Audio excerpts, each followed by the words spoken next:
نحمده ونصلي على رسوله الكريم أما بعد فأعوذ بالله من الشيطان الرجيم بسم الله الرحمن الرحيم ولمن خاف مقام ربه جنتان فبأي آلاء ربكما تكذبان ذواتا أفنان فبأي آلاء ربكما تكذبان فيهما عينان تجريان فبأي آلاء ربكما تكذبان فيهما من كل فاكهة زوجان فبأي آلاء ربكما تكذبان صدق الله العظيم.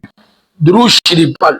اللهم صل على محمد وعلى آل محمد كما صليت على إبراهيم وعلى آل إبراهيم إنك حميد مجيد. اللهم بارك على محمد وعلى آل محمد كما باركت على إبراهيم وعلى آل إبراهيم إنك حميد مجيد. اللهم صل على محمد افضل الصلوات. 27واں پارہ سورۃ الرحمن، تیسرا رکوع اور تیسرے رکوع کی آیت نمبر 1 2 3 4 5 6 7 8 تلاوت کی گئی ہے. اللہ رب العزت نے ان آیات مبارکہ میں متقیوں کے لیے جنت کا ذکر کیا اور جنت کا منظر کھینچا ہے کہ وہاں متقیوں کے لیے کیا کیا انعام ہوگا. فرمایا وَلِمَنْ خَافَ مَقَامَ رَبِّهِ جَنَّتَانِ، کیونکہ متقی اس کو کہتے ہیں جو اللہ سے ڈر جاتا ہے اور اللہ کی نافرمانی چھوڑ دیتا ہے. اس لیے فرمایا وَلِمَنْ خَافَ، وہ شخص جو ڈر گیا مقام ربی، قیامت والے دن اپنے رب کے سامنے کھڑے ہونے سے، یعنی اللہ کے سامنے کھڑا ہونا ہے. اگر نافرمانیاں لے کر گیا تو میرا کیا بنے گا؟ اس لیے وہ کوشش کرتا ہے کہ اس کے اعمال نامہ میں کوئی نافرمانی نہ ہو. تو فرمایا ایسے لوگوں کے لیے جنتان، 2 باغ ہو. اب مفسرین نے اس کی مختلف تفسیر بیان کی ہے. فرمایا کہ ایک باغ نیکی کی وجہ سے اور ایک باغ گناہ چھوڑنے کی وجہ سے. ایک باغ فرمایا کہ جسمانی نعمتوں کے لیے ہوگا اور ایک باغ روحانی سکون کے لیے ہوگا. فرمایا کہ ایک باغ عقیدہ صحیح ہونے کی وجہ سے اور ایک باغ اعمال صحیح ہونے کی وجہ سے ہوگا. فرمایا کہ ایک باغ انسان کو نیک اعمال کرنے کی وجہ سے ملے گا اور ایک باغ اللہ بطور اپنا انعام یہ عطا فرمائے گا. وَلِلَّهِ الْأَسْمَاءُ الْحُسْنَى وَزِيَادَةٌ. فرمایا کہ جو لوگ اچھے اعمال کرتے ہیں ہم ان کو بہترین بدلہ دیتے ہیں، وزیادہ اور زیادہ عطا کرتے ہیں. اس لیے ایک باغ تو ہوگا دنیا کے اندر نیک اعمال کا بدلہ اور ایک مزید اوپر سے اللہ کا انعام، اللہ کا احسان. پھر یہ بھی فرمایا کہ ایک باغ انسان کے لیے، ایک باغ جن کے لیے، وہ دونوں جنت میں جائیں گے. تمہارا یوں مختلف معنی بیان فرمائے. پھر فرمایا فَبِأَيِّ آلَاءِ رَبِّكُمَا تُكَذِّبَانِ، اے انسان اور جن تم اپنے رب کی کون کون سی نعمت کو جھٹلاؤ گے؟ یا اللہ ہم کسی کو نہیں جھٹلاتے. پھر فرمایا ذواتا افنان،